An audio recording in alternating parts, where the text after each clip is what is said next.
What are some things that are maybe just trends and how you really set yourself up for success? How do we fit it all in?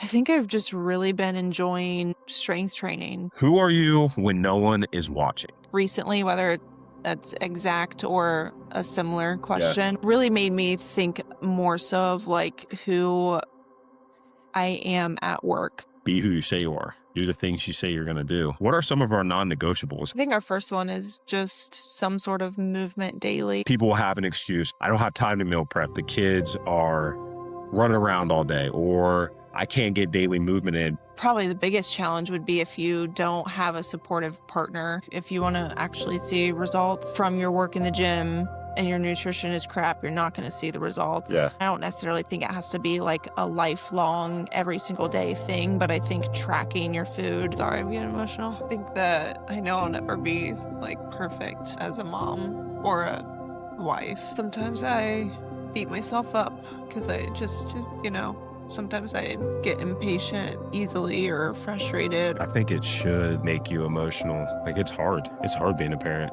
Yeah, I mean, it's really hard.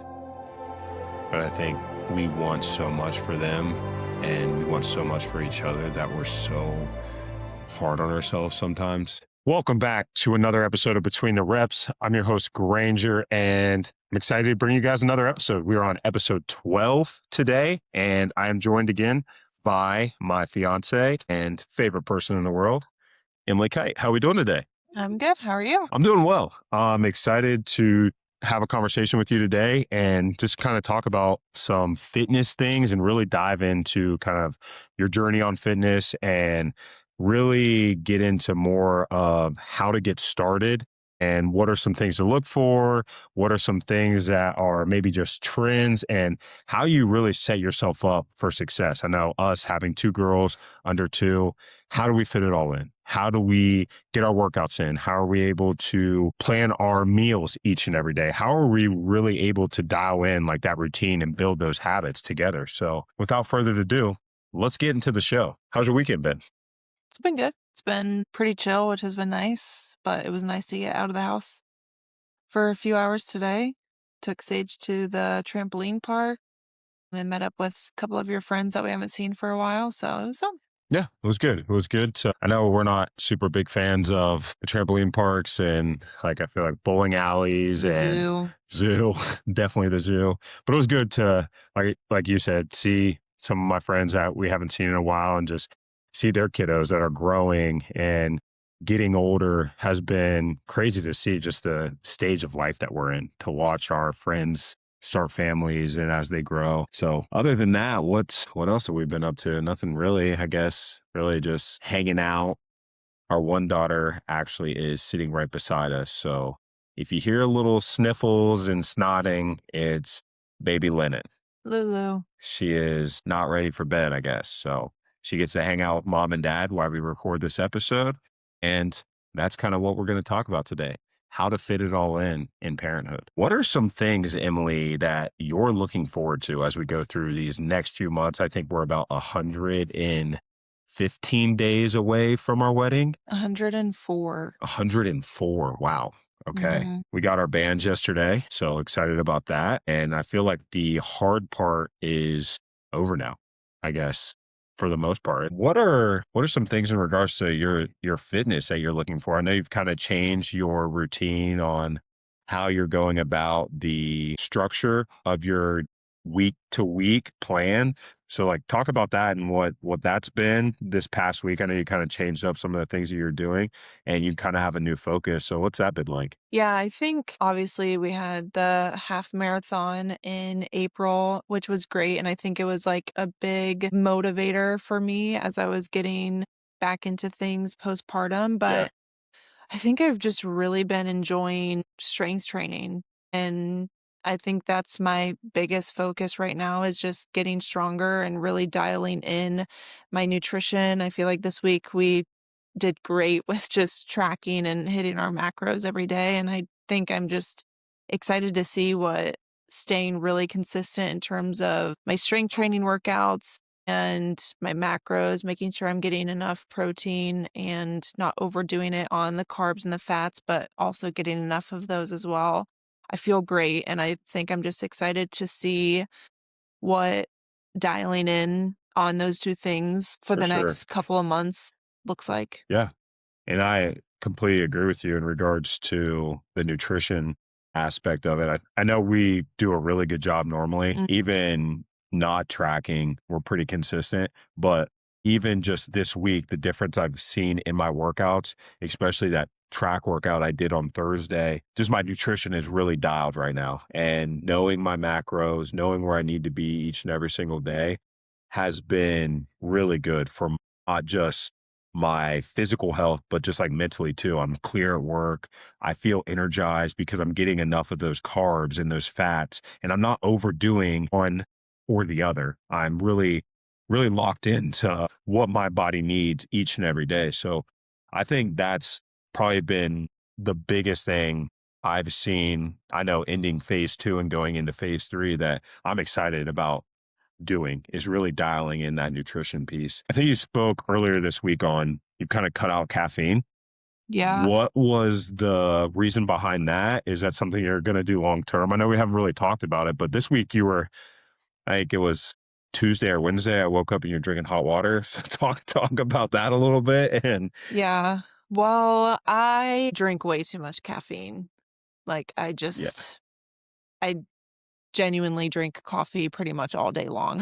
And I honestly was listening to a podcast with a dietitian. She was speaking on the podcast and she was just talking about how caffeine is just low key a silent killer, like to your mood, to your hormones, like your energy levels. And so I just honestly, Monday was the first day I was like, I want to try and cut out caffeine. yeah, I wasn't necessarily thinking like I'm done with caffeine forever, but I think just like giving my body a break and seeing how I did without it.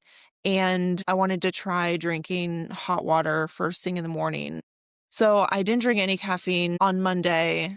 That was the first day. And you remember I was down bad Monday night. Like, I was having withdrawals like crazy, like flu-like symptoms. yeah, I was not feeling well. So I went a couple days without caffeine, and then yesterday was it yesterday? Yeah. yeah. It was, yeah, Yesterday, I was like, "I need something." And I think too, like I said, I just wanted to kinda, like, maybe take a little break and see how I felt without it, and I felt fine, but I think the biggest thing that I'm focused on is waiting to have caffeine later in the day. I mean, for the last few months, I've woke up and that's the first thing yeah, I have. I mean, I have coffee with like my pre-workout snack, but it's like I have coffee at 4 or 5 a.m. and then again later throughout the day. yeah, So I'm just trying to be better about my intake. I think my goal is to keep it 200 milligrams or less. And I do feel like, honestly, I feel better. The last few days, I feel like I've had more energy, yeah. even though I haven't been drinking as much caffeine. And I feel like now when I do drink the caffeine, I actually feel The an effects. impact Yeah, by it. Like when I was drinking caffeine all day, I didn't feel like a boost of energy or anything like that. So yeah, I think that's just kind of like my goal is to just be more conscious about how much caffeine I'm intaking and when. yeah, I've really honestly enjoyed the hot water in the morning. I feel like for me, coffee is more of like a comfort yeah, thing. I love the taste, and I think just like a warm cup of coffee in the morning is just soothing, but the cup of hot water honestly has been great. yeah, for sure. I think too, I've been off of the pre-workout coffee kick when I first wake up for a while now. And I think it's done a lot for just my workouts and especially running more. My mileage is up and my endurance type of workouts are a lot more than they used to be. So I don't really need the pre-workout. And I don't know how you, I don't know how you do the coffee before you work out. My heart would be exploding, but yeah, you feel so much better. You feel like you have energy and you have a like clear mind, I think in the morning. I think most of the research I've seen is 90 minutes to 2 hours after you wake up, you shouldn't have caffeine, which I've seen a big difference in my workouts from an endurance standpoint, from a strength standpoint. It's really helped my mood and just my energy levels. I already have a ton of energy. So I think when I was doing all of that caffeine in the morning before I wake up pretty early, so 6 a.m., my just nervous system was shot by the time I was getting ready to go to work. So I think I love the taste of coffee. I love having it in the morning. So yeah, there's nothing wrong with a cup of coffee. I love it on my way to work. That's like my comfort. I kind of get in the zone, get ready for the day, and just really minimizing the amount of caffeine that I've taken. So I think it's awesome what you're doing. And it was crazy that I came down here, you're drinking hot water. But I was like, I do that too at work. People think I'm nuts. But it is the stimulation of like, you get something different. It's always cold in our office. So I like having like a warmer drink. And you kind of do get the same effects mentally that you do get from like a hot coffee. Yeah. So going into before we get too deep into the nutrition and fitness, first of all, I always do this at the end of the episode, but I want to start doing this at the beginning. If you could give us a follow or a like, share this podcast. I've heard from a number of people how much it's helped them. So just keep spreading the word. I want to build a community. I want to get more people like Emily on here and really share their messages. I have a ton of guests coming up and I'm excited for you guys to hear their stories. So like I said, give us a follow, give us a shout out, leave a review, and subscribe to us on YouTube. Question of the week. Who are you when no one is watching? It's a great question that someone that I was listening to their podcast, they kind of phrased it in that way, but they were talking about who are you when no one's watching, whether that's in the gym, whether that's at work, whether that's how you parent, whether that's how you're showing up for your family, the image that you're putting out on social media and the things that you talk about, how much does that correlate to your actual life and the person that you are when the cameras aren't on, when you're not recording for social media, whatever that person is, who are you? Who are you when no one's watching? Yeah, I think it's a great reflection question. And I feel like I've seen that question come up recently, whether that's exact or a similar question, where I was actually just kind of thinking about this recently. And I think it really made me think more so of like who I am at work. I think I can be more, that's something I've really been trying to focus on, is not getting distracted at work and like staying focused and just putting my head down and getting stuff done. And if I don't have a task to do, finding something to do. Yeah. I think it's a great question. I think I can always do a better job of, maybe being a little bit more intentional with my time at home. I feel like I've do a pretty good job of when the girls are up, staying off my phone and trying to just be present with them. But there are times where maybe fall short of that. And that's something that I can definitely do a better job of. But I think the biggest thing is just who I am at work. Yeah. Just trying to do a better job of limiting distractions and putting my head down, like I said. Yeah. Just like being where your feet are. I know I struggle with that at times too, at work, being at home, like when I come home, just really being intentional. And I've said this on some of my videos that I post on TikTok, and that's kind of been the shift in my focus for these second 2 quarters of this year, is really being intentional on showing up and being where my feet are and being present and just making sure that I'm giving my responsibilities the attentions that they need each and every single day.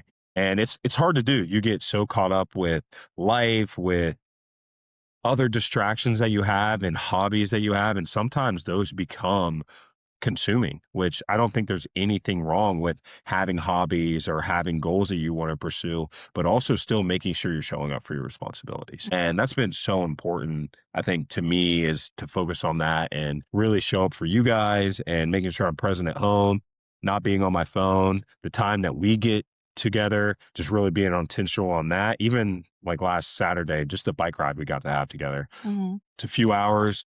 we're able to figure it out and get that time. It might not be a date night where we're able to sit down and have that face to face interaction, but it's something we enjoy to do. And that's fitness and taking care of our bodies and moving. So I thought that was really cool to really just be there, be on the bikes, not be on our phones, and just enjoy the time that we got with one another. I think showing up for me is what I want people to know. I always, no matter if I'm talking about it on social media and I am living that way when I'm around other people, I want people to like see that that's genuinely who I am. That's what I think about when you say, who are you when no one's watching is, am I still showing up? Am I being conscious about how I'm taking other people's time and how I'm being present for them? I think that's so important. And I'm not the best at it at times. I make mistakes, I fall short. But I think at the end of the day, that's my focus. And that's what I want to be able to tell to myself is I show up, I'm present, and especially with my girls and my background, not having a dad super present, I think that's always on the forefront of my mind. Even when you get on me, if I'm on my phone, I do take that to heart and I feel bad at times. And I feel like I'm not showing up the way that I should. And even though at the end of the day, I am, but like being hard on myself and knowing that I am being present and I am showing up for my responsibilities is so important to me. So, yeah, everyone out there, if you could just ask yourself that question is who are you when no one's watching? Are you the person you say you are? And I say that all the time. Be who you say you are. Do the things you say you're going to do. And I think that's a motto that we live by and try to be an example of. And we're not perfect by any means, but I feel like we do a pretty good job of what we put on social media is what you're going to get in real life. There's no BS behind it. There's no, we're just taking this content so you can see this side of our life, but there's a whole different side. Like we talk about our problems, we talk about the issues we've gone through. There's nothing sugar coated. And I think that's what social media should be for. It's not the highlights. It's not the things that you want people to see. I think it should be your real authentic life. And I want my content to be that. And I know your content is extremely correlated with the life you're actually living, which is, I think, why people navigate and they're drawn to you is because you do all the things that you say you're going to do within your content. So, long winded answer for that, a little deep, but I think it's a good reflective question, like you said, to Mhm. kind of ask people or ask yourself and maybe have a conversation with your significant other on that. So, going into our main topic and main focus today is just fitness and nutrition and how we kind of handle everything as parents. There's no rhyme or reason to what we're talking about today. Neither of us are professionals.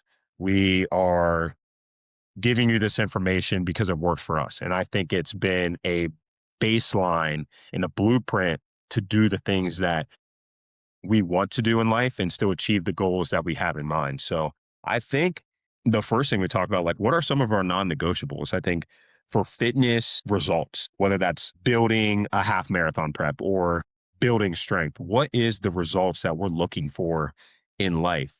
And how do we do those by setting up non-negotiables?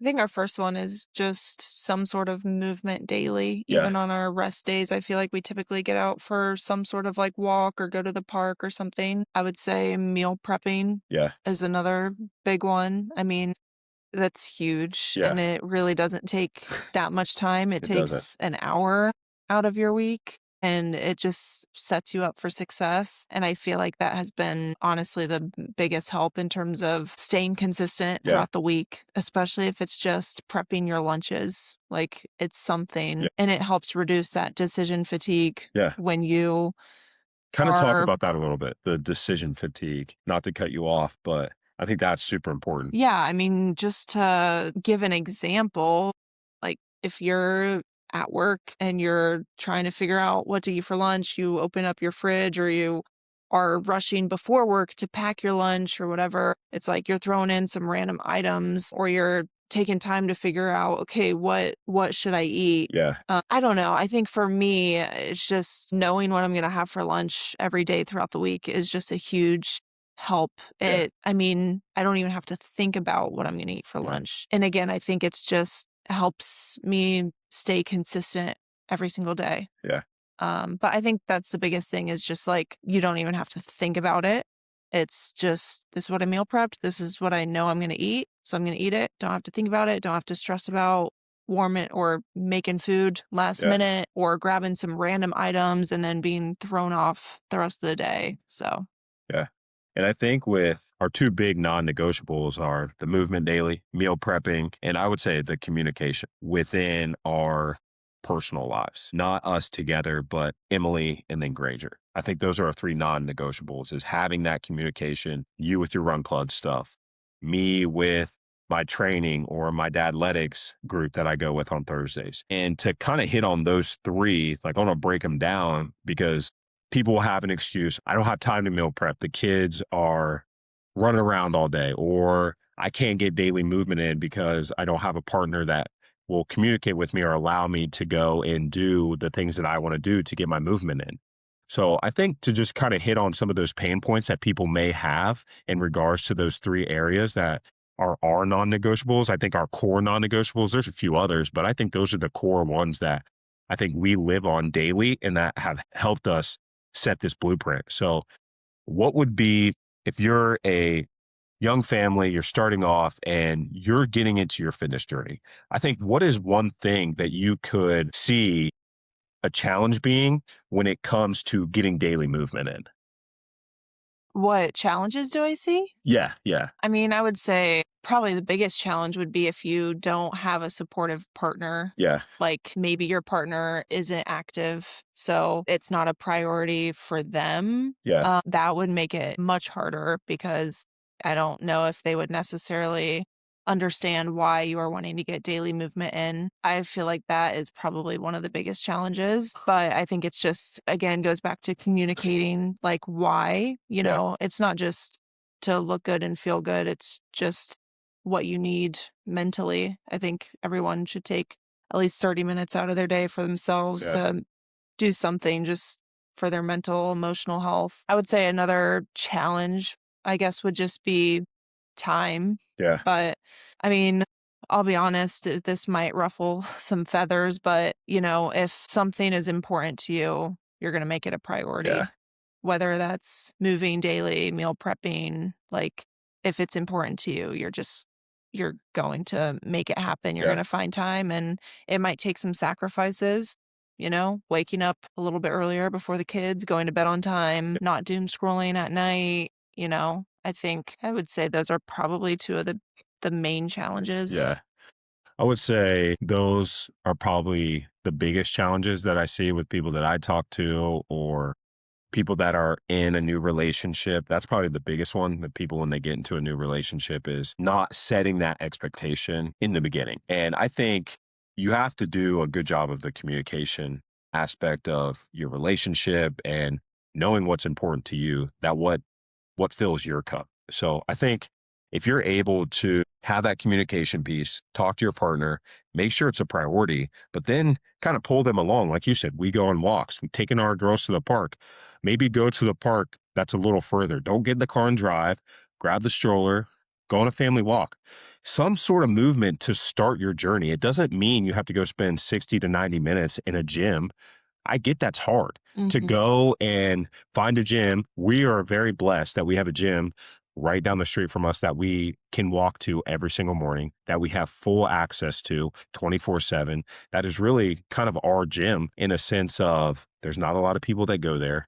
We have the ability to go kind of whenever we want. So I get that standpoint, but also, like you said, if you want to make the time, you'll make the time. If it's truly that important to you, you'll be able to find the time of the day to make it work. And for us, it's waking up earlier. And at times I think it's been going on 3, 4 years now that I wake up most mornings. In the past couple of weeks, I'm waking up a little later because we've kind of dialed in the routine a little more and we've gotten more efficient with the girls getting them ready in the morning. But I mean, there for a minute, it's 2:30 when I was driving back to Zanesville to train and then I would coach. And then it's like, you can find the time. It's just going to, the sacrifice piece of it. And for you to get your movement in and to me not be selfish and for us to have family time after work, that means we have to get up earlier because fitness is both a priority for us and it's important to our family and building the family that we want to have. So I think that that's huge is finding the sacrifice in your relationship and where you can get that time. I would say the next thing is the meal prepping. I think that's something I really want to focus on today is like the nutrition. And to me, I think that's the hardest part when you're starting out is you can dial in the gym, you can dial in your fitness and be consistent and go into the gym. But if your nutrition isn't dialed in, that's why you're not seeing results. Because I think that's 80 to 90% of it. The gym is you get build a habit of going to the gym and you're starting to do the right things. You can do that. A lot of people can do that. It's the nutrition part and having that discipline and not making those last second decisions or didn't pack a lunch today. I'm just go grab McDonald's or Chipotle because it's quick, it's easy. And we both work full-time jobs as well. So that's a key piece to prepping our meals and being successful on the nutrition side of things. So if you could give the listeners just an example of like what your daily eating schedule looks like and how do you set yourself up for that on like Sunday or Saturday? Yeah, I'll just kind of start by saying, going back to how nutrition is everything. Like, if you want to actually see results from your work in the gym and your nutrition is crap, you're not going to see the Yeah. results. And I think something I've realized lately too is like, I don't know, I know I haven't been a big fan of it in the past, and I know a lot of people aren't a big fan of it. And I don't necessarily think it has to be like a lifelong, every single day thing, but I think tracking your food is huge. I Like, think when you first start in fitness, you have to, and yeah. it doesn't have to be an obsession, but you need to know where you're at. You can't just most people are either under eating or they're overeating. Hmm. And you have no idea if you're just every day, I'm going to eat the same thing. But, well, how much chicken breast did you have today? Because there's no way you're grabbing the same amount every day. So having just a baseline and understanding it till you get a good grips on it, I think is huge. Yeah. And I think too, like, people can say that they eat clean, like, but you could eat clean throughout the week, but you could still be overeating Yeah. what you're eating. So I do think tracking is just a great tool. And I think, yeah, to your point, if you are just getting started and you like have no idea where you're at in terms of how many calories you're eating or even just how much protein you're getting, like it's just so important to, I would say, track for at least 1 to 2 weeks to just get an idea of how much protein you're getting in each day and what that looks like. Yeah. I feel like this last week is when I really wanted to kind of start dialing in and hit my macros every single day. And I did. And like I said, I feel great. And I guess walking through like I guess my day of eating looks like. Yeah. I I mean, so I wake up anywhere between 4:30 and 5:30 a.m. during the week, come down here. This week, of course, was drinking hot water, and then I get a couple pieces of toast with honey for my pre-workout carbs. And then after my workout and before work, because I've been trying to get some protein in like right after my workout rather Yeah. than waiting an hour and a half to eat my first meal. So typically before work, after my workout, I'll do what I say my first breakfast, which is like a bowl of non-fat Greek yogurt, 2 tablespoons of chia seeds, some berries, and some honey. Yeah. Um, that's kind of my first breakfast. And then when I get to work, I eat my second meal, which Okay. is my eggs, my sweet potatoes, and I'll try to add some sort of like vegetable, whether it's cooked spinach or some Brussels sprouts. So that's my second breakfast. And then lunch every day is chicken, rice, and Brussels sprouts. Yeah. And then for dinner, I feel like we kind of have our staple meals that are just consistent, Yeah. whether it's our Greek bowls or the stuffed sweet potatoes with the ground beef or some sort of like power bowl, Yeah. just keeping it simple. And then before bed, normally I feel like sometimes I don't need a snack, but sometimes if I'm still hungry or short on protein or carbs, I'll either have a piece of sourdough or some more yogurt. Yeah. But I have a couple snacks during the day too. Like normally I'll have some kiwi or a banana or something, just kind of depending on where I'm at with my calories Yeah. and how hungry I am that day. Yeah. I think that's huge too. It sucks for a lot of people to think about eating the same thing every day. I think that's where people struggle. But the routine that you get in, like dinner's always going to vary for us. Mhm. It's still going to be very clean, but and still controlled. We're still going to weigh everything out. But that's where you get to play around a little bit. If you can be consistent in breakfast and lunch and your snacks and you're not snacking all day and you're eating calorie dense foods and whole foods that are really giving your body the nutrients that it needs to perform. And that's not in the gym. That's just at work, mentally perform and not have brain fog. Cause I can tell when I've had like, we ate pizza on a weekend on like a Sunday and I go into Monday, yeah, I could have a great workout on Monday, but I can feel it mentally if I'm like overindulging in those things. Like, and don't get me wrong, we still enjoy good food. Like Mm. I love to cook. I love food. I love eating out at different places, but there's a time and place for that. And I think that doing a good job of controlling your food throughout the week and not overeating or undereating sets you up for more success. When you first start out and you're really trying to make a drastic change to your body and your body composition, it's going to be pretty strict. No matter what Instagram says, no matter what fad diets out there, it's going to be pretty strict. To really do it to last and not a quick fix, you have to be strict on your diet. And that's even on the weekends. And I'll tell anybody this because I remember I used to do the fasting and basically would eat one meal a day and a dinner. And yeah, I was shredded, but I was unhealthy. It's not sustainable. And to perform at the level that I wanted to, it wasn't sustainable. And I think you truly have to be able to look at the foods that you're eating and ask yourself, are these foods providing me the nutrition that I need? And I think your day, the way it's set up is giving you your protein, your carbs, your fats.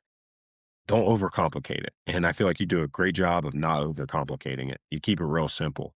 So rolling into that with just the food and what supplements are you taking? Or you take a lot of supplements. I know you do creatine for the most part, some vitamins, but what are your thoughts on supplements? How do you feel, especially from the female perspective? What do you think about those?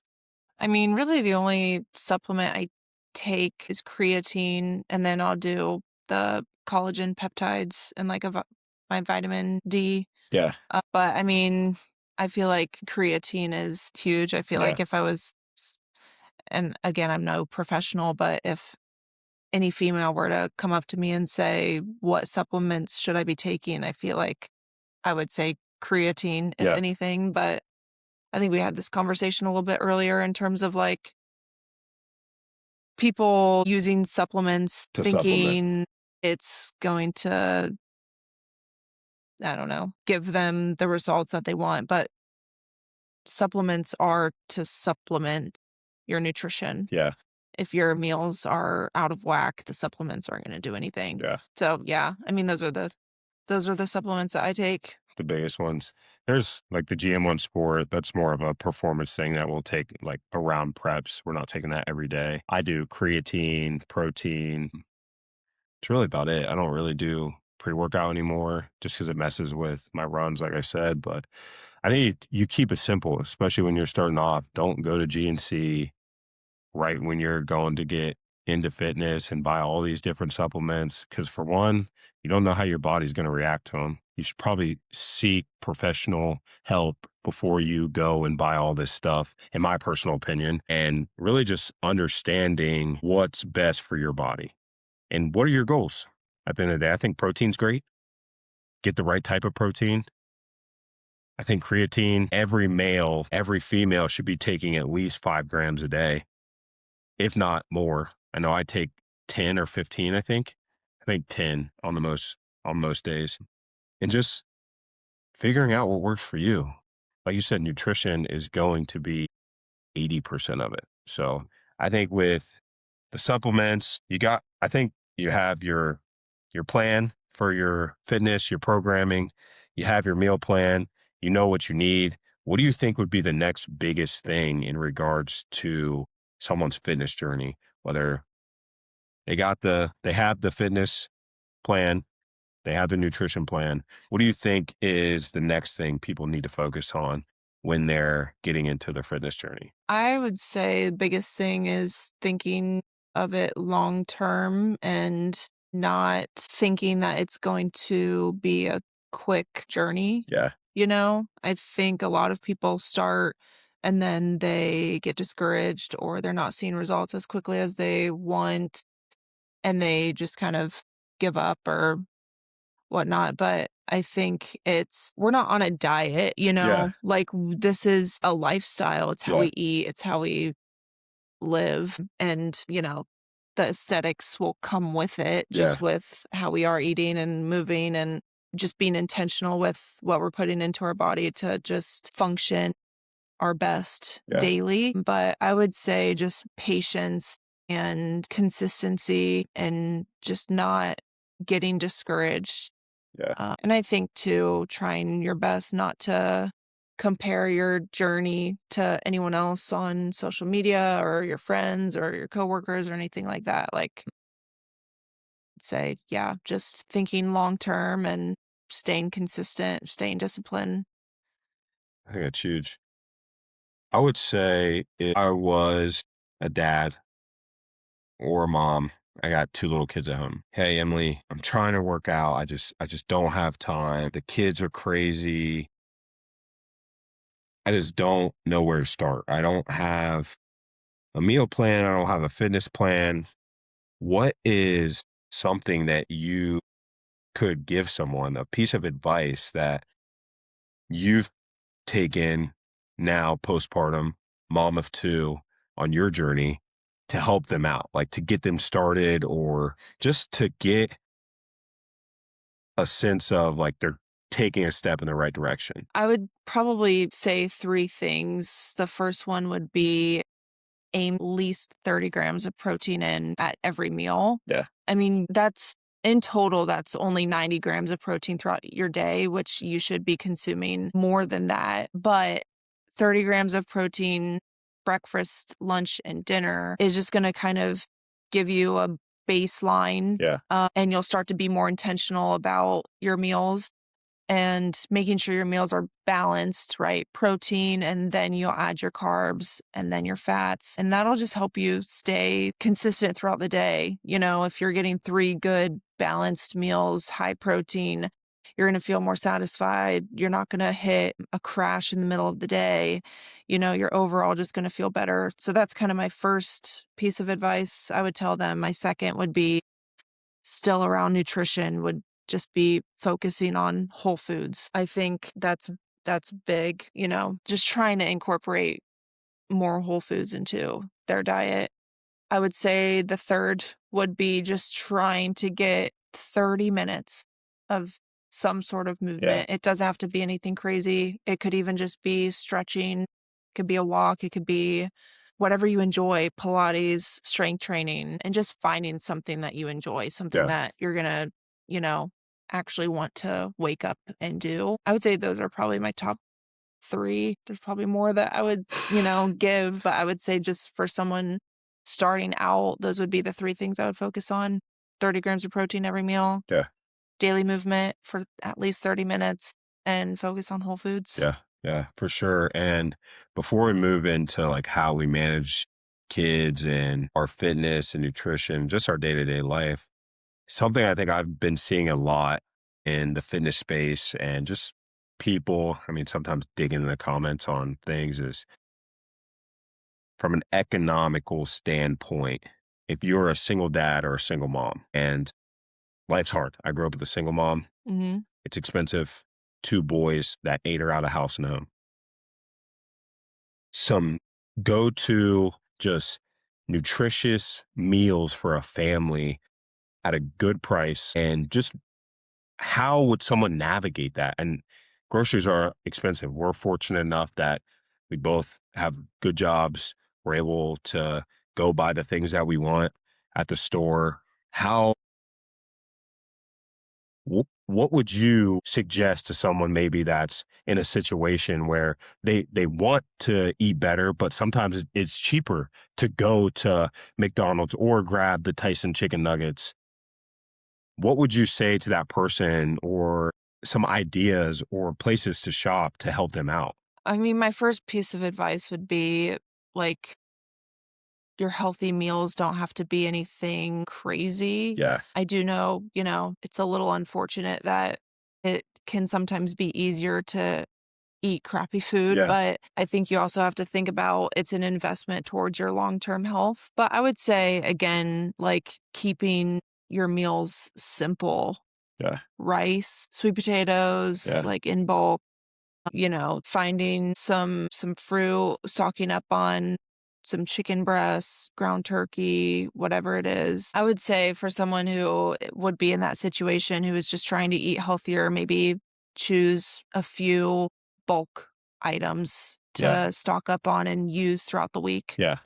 Like I said, whether it's rice, sweet potatoes, chicken, just some sort of, whole food, protein, carbohydrates. Some You don't greens. have to get all fancy and go Yeah. buy chia seeds and avocado. And I mean, those are great, but it's like Yeah. you can find your healthy fats, your protein, your carbs Yeah. in foods that won't cost you A an ton of arm and a money. leg. Yeah, I would say, just to for example, you could go to Aldi. They have about, I think it's 2.5, 3 pound container of chicken breasts for $10. Mhm. That would last you all week if you are using it for your lunches. That could get 2 people lunches all week. Rice is $1.99 for a box of rice. That could last you all week. There's options out there.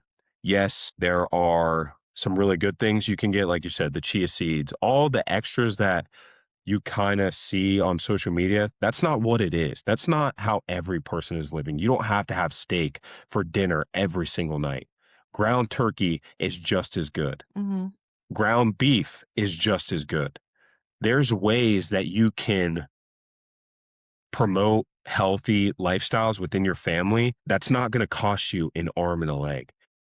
And both of us would love to send out meal plans or grocery lists of places you can go to get healthy options that aren't going to cost you an arm and a leg.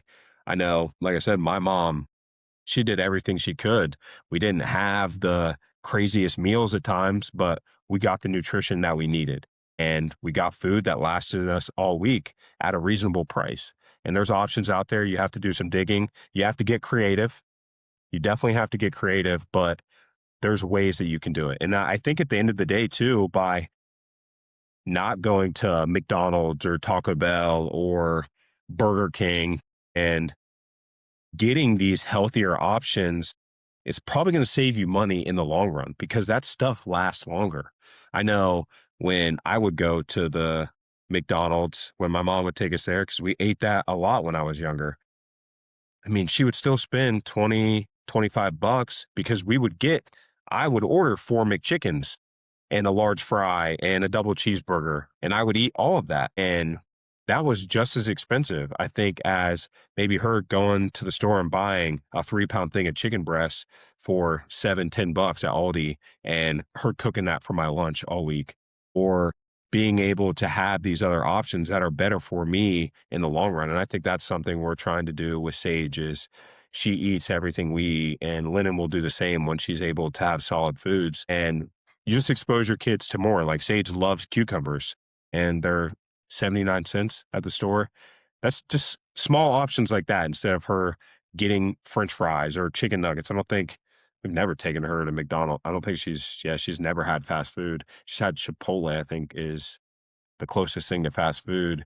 But really just making sure that it's hard. I get it. And it's not fair at times because the food that is good for you is expensive at times, and it shouldn't be. That's not how the world should work. We should all have access to healthy foods, and we should have the education on healthy foods. I think that's a big thing too, that most of these schools don't even teach about nutrition in their health classes anymore. And the way that they teach nutrition is kind of backwards from the real science, I think. And that's not to throw shade on our education system, but there's so much more out there for people to see and not just the processed foods. So going into managing our kids and just talk about like what a daily schedule looks like for us from morning to bedtime. What's that look like? Yeah, well, you sacrifice waking up early so that we both can get our workouts in before we go to work. So you'll typically wake up pretty early. I don't know, most mornings around 3:30, Yeah. sometimes a little bit later. Depends on the day, especially with the biking now. We have the trainer. We're fortunate enough to have the trainer downstairs, so I don't even have to leave the house. So about 4 sometimes, which has been nice because, like I said, I needed the break. But yeah, 4 typically. Well, typically it's like 3:30. If I'm going to the gym, it's 3:30 because I am slow. I dilly dally. I dilly dally in the morning. So you'll go to the gym, I'll wake up normally around, I feel like it's between 4:30, 5 most mornings, and I'll come down here, I'll get the girls' stuff ready for school.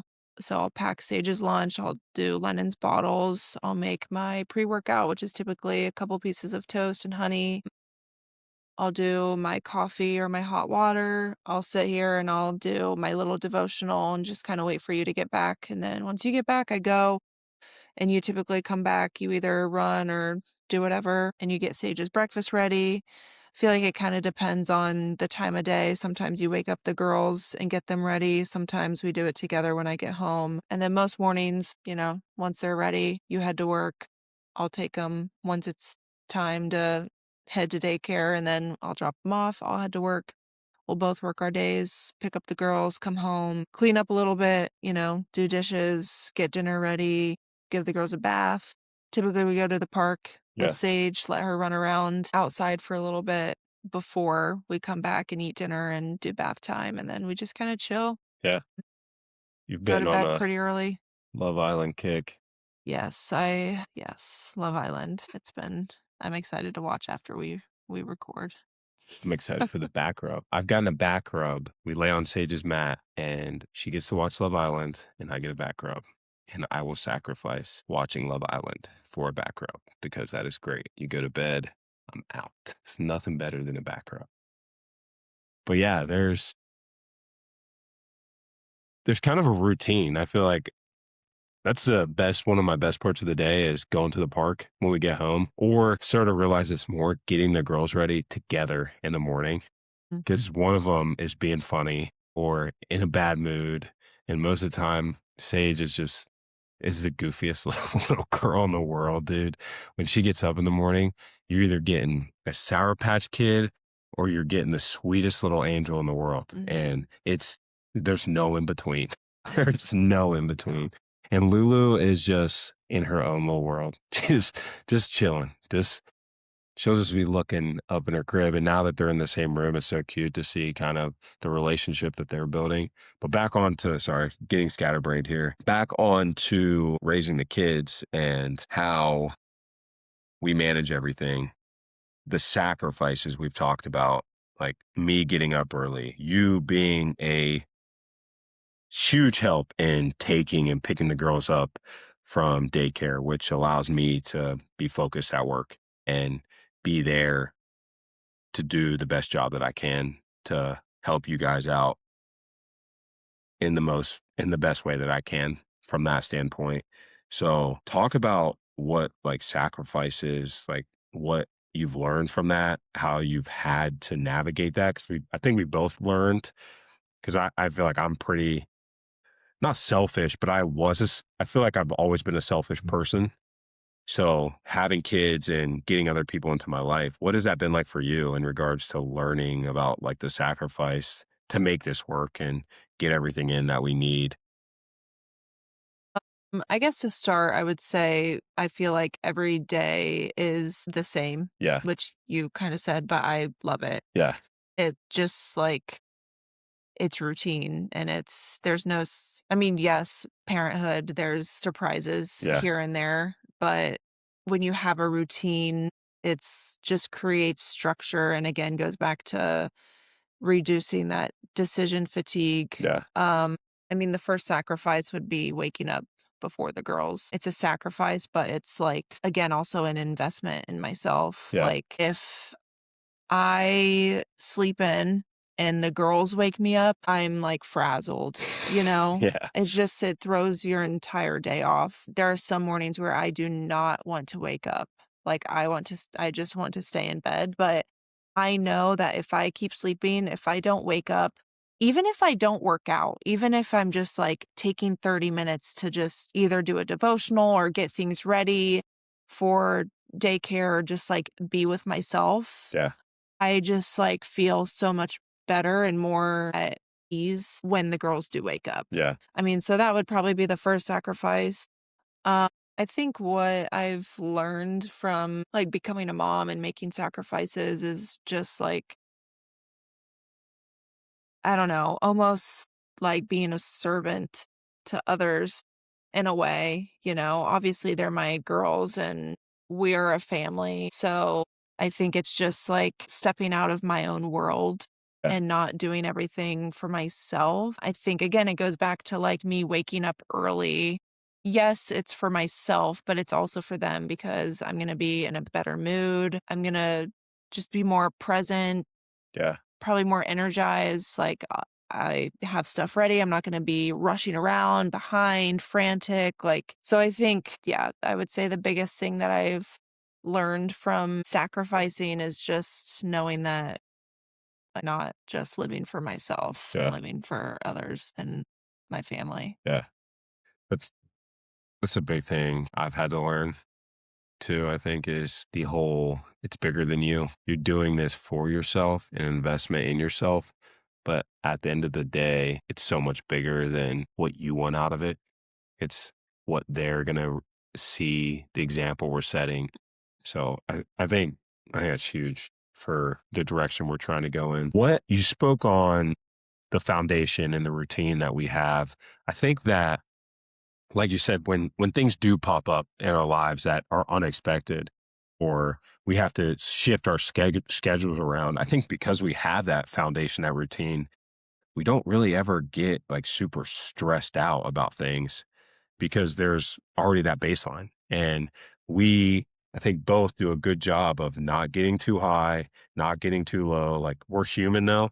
We have our days, but I feel like we do a good job of consistently being at that baseline and being neutral on our emotions and not overreacting on things. Yes, do we have arguments?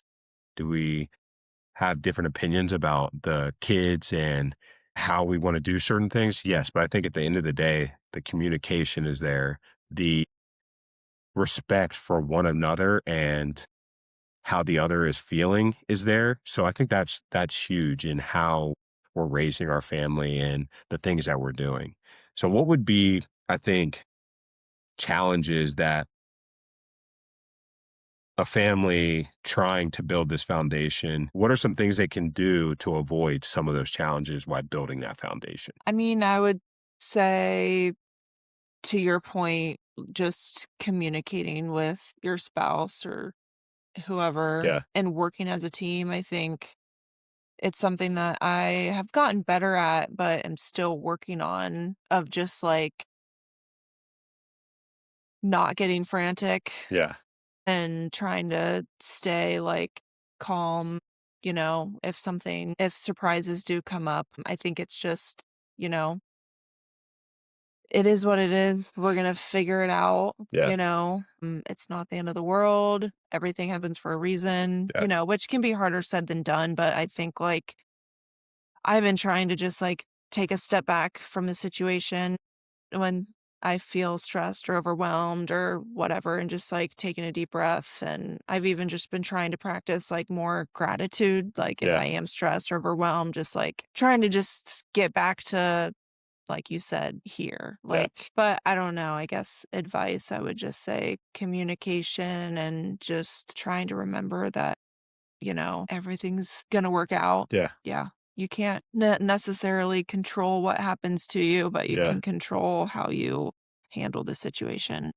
I think I was talking to my mom the other day and she was I think she was either talking to your mom maybe about some wedding stuff, and she told me that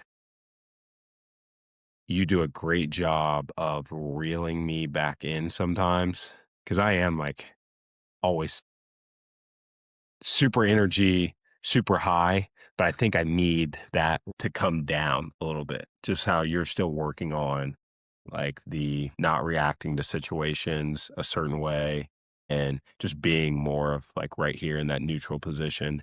I get a little too high sometimes, I think.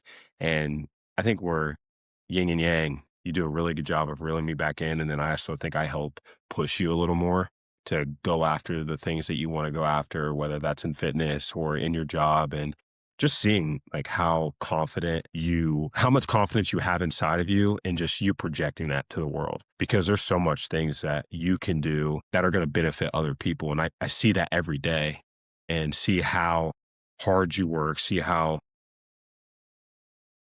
focused you are, especially on your run club that you and Ash are doing and how cool it is to see how much you guys have grown it in just such a short amount of time is it's been really cool because you're passionate about it. And I see the passion in it and it excites me and it makes me want to be focused on the things I want to go after because I see how happy something like that is making you. And you're truly doing it out of the benefit of others. You're serving. You talked on it's bigger than you and you're serving your family.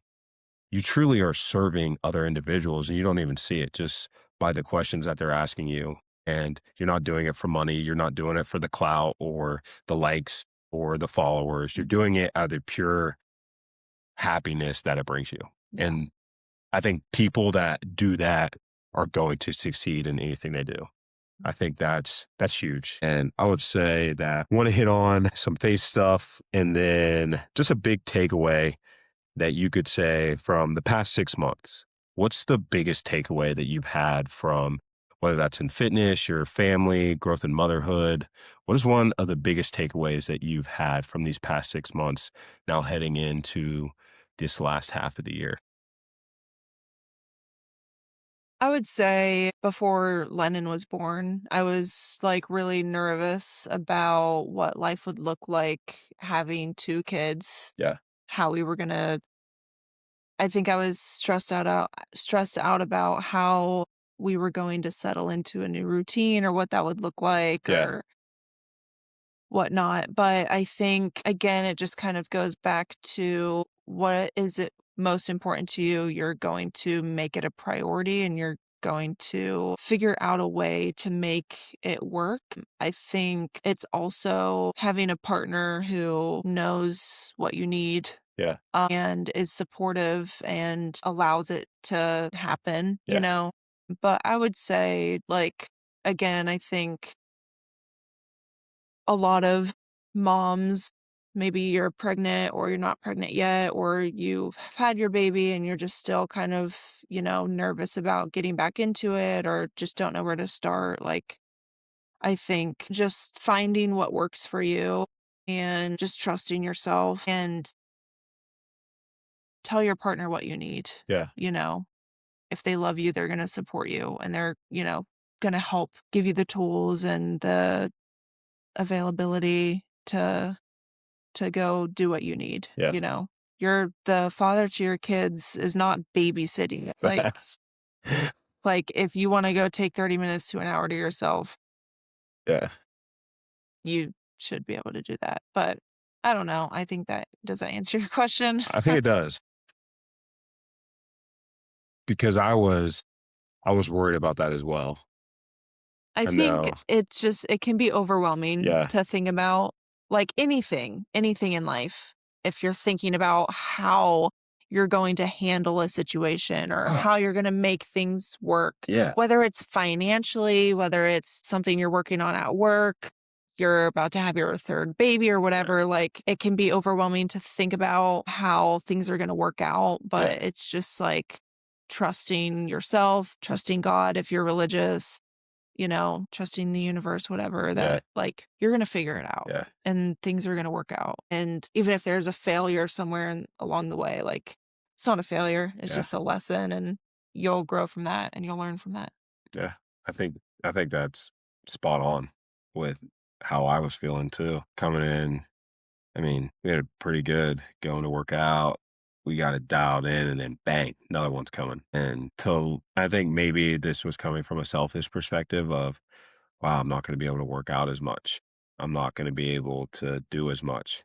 I feel like I'm low key working out more now with two kids than I was with just Sage. And you were really just working at Orange Theory a few days a week when we had Sage, and now you're working a full-time job. And I feel like we're doing more now than when we were in that prior situation where we were worried or where are we going to live, trying to find a new place. Mhm. And looking back now, I was like, what, why was I, why were we even stressing about that? Yeah. And to even hit on this real quick was people that are in a tough financial situation. I would say if you can for 30 seconds look outside of that and see the bigger picture. I know it's hard. Like I said, I grew up with very little, didn't have a ton, but if you can get outside of that and just not be so narrow focused on that and try to put your energy elsewhere at times, it will serve you so well. I think being a younger dad, not knowing what to expect, transitioning jobs. We already had one kid and now we have another one in the mix. Was I ever worried financially? I don't think so. It was more so of I need to provide for my family, but also you have the worries. Like how much is a kid gonna cost? I didn't know anything about like diapers and formula when we first had Sage. And I think going into linen, it was more so I looked outside of that and was like, dude, you made a lot happen as you were growing up with not a lot. So now you actually have a good job. You're smarter. Just focus on the things that you can control. And at the end of the day, for me, I know God is always going to take care of me, I think. And when you stop worrying about the finance part of it and kind of get out of that, like I said, I think life becomes so much better. When you stop worrying about materialistic things, when you stop worrying about, yes, you're always going to have bills. When you turn 18, you're going to have bills the rest of your life.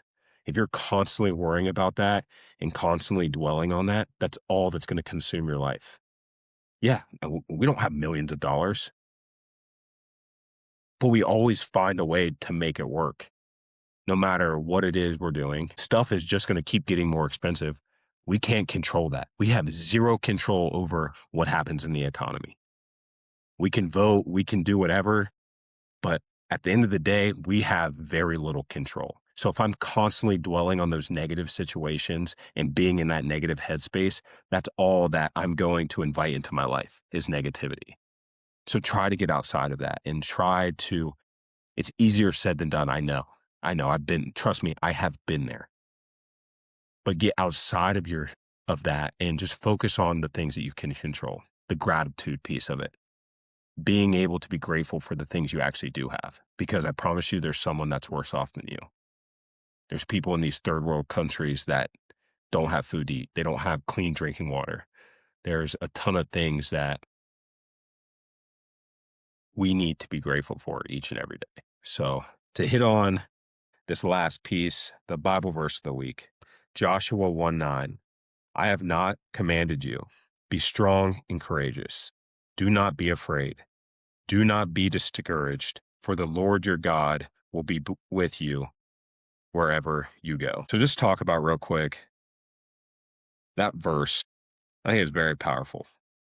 Something I think you've done a really good job at through your journey in motherhood, postpartum fitness, your health, your family. You are very courageous. You're strong. You continuously show up. I think what is something that's kept you focused and determined through it all? I mean, I think when you read that verse, you just said it too, but the two words that stand out are strong and courageous. And I think right now, just in the season of life that I am, I think about like the woman, the person that I want my girls to like know and see growing up. Yeah.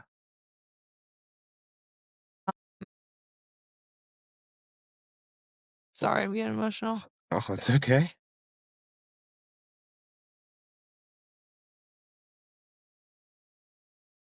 I don't know why I'm crying. It's okay. Take your time.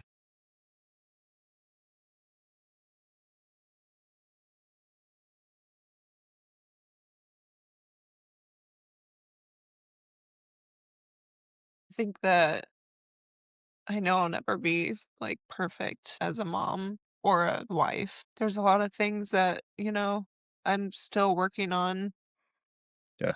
but I just pray every day for just the person that I guess my girls perceive me as, Yeah. I want them to see me as someone who's strong and kind and patient Yeah. and hardworking. Yeah. I think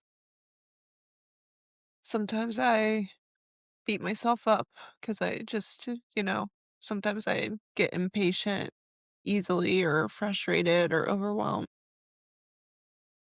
Again, I'll never be perfect, but I think like I just reflect a lot on, who I want them to see me as Yeah. and just the type of like woman that I want to be. And yeah, No, sorry. no, don't apologize. I think it should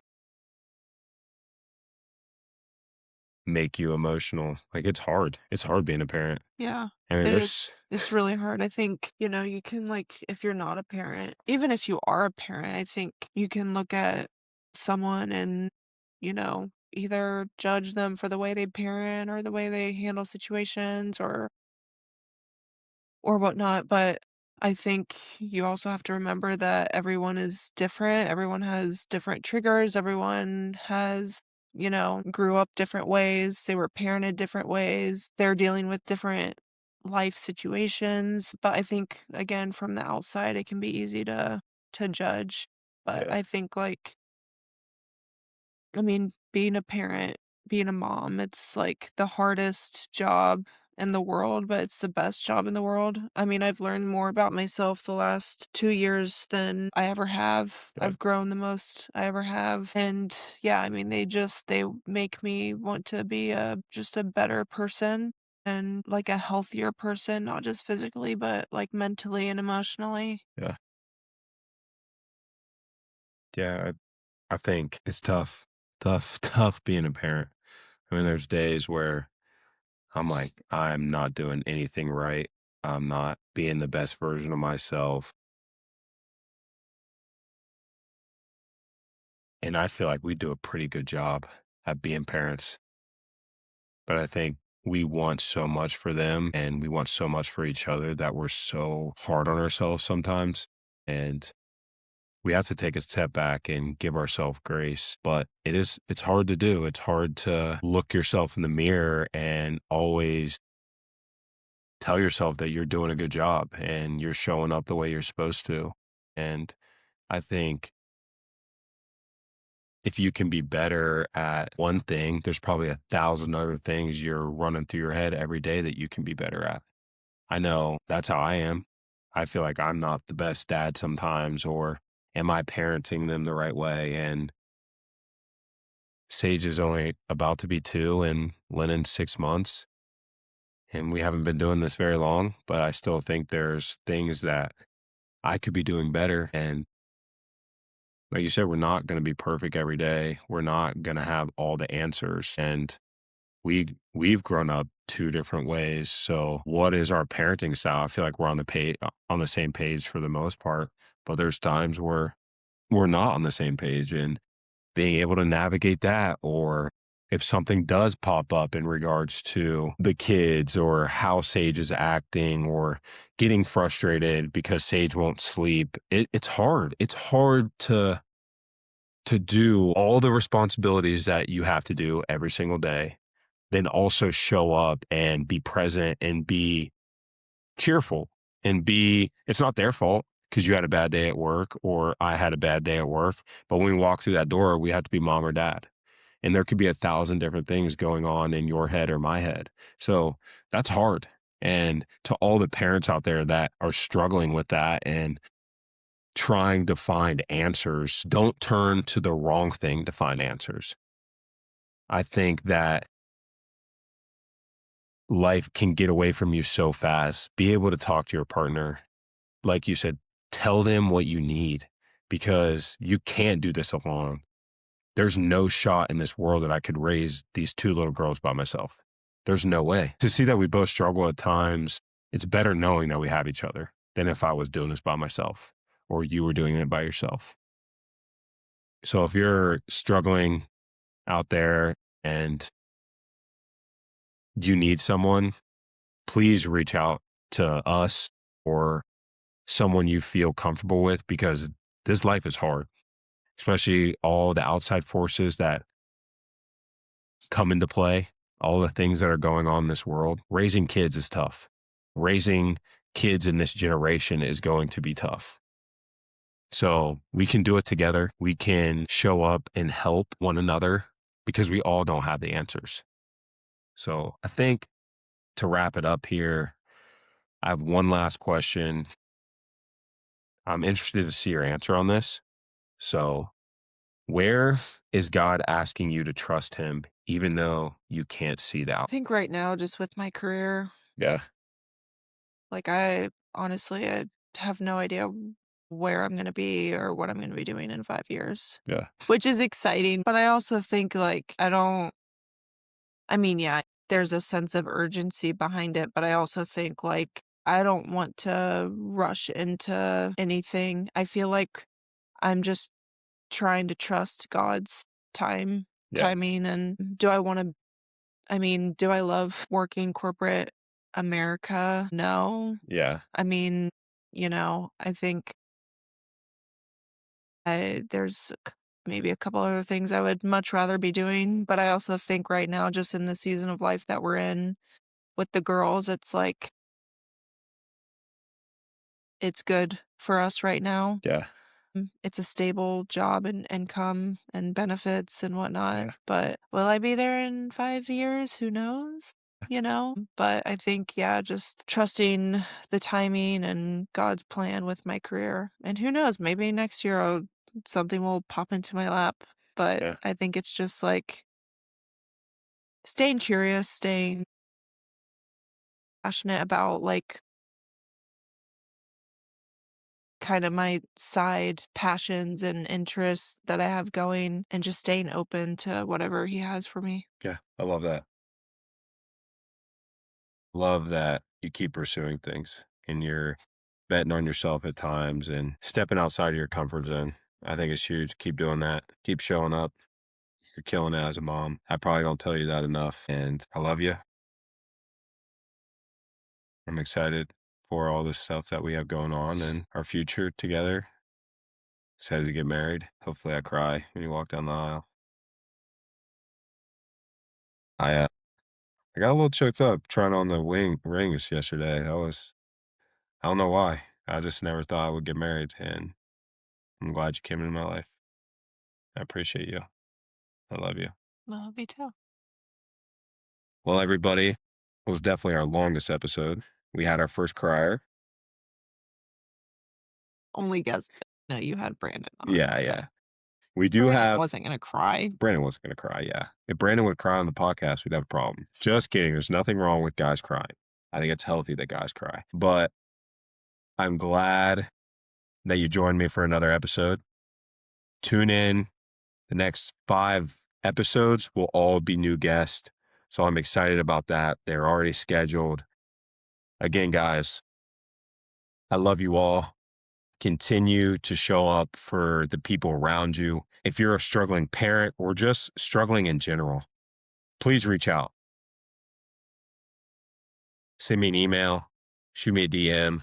I would love to have a conversation with you. I would love to just guide you through life and help you in any way that I can. I'm not an expert, but I have 2 ears for a reason. I would love to listen and continue to strive to be the best version of yourself.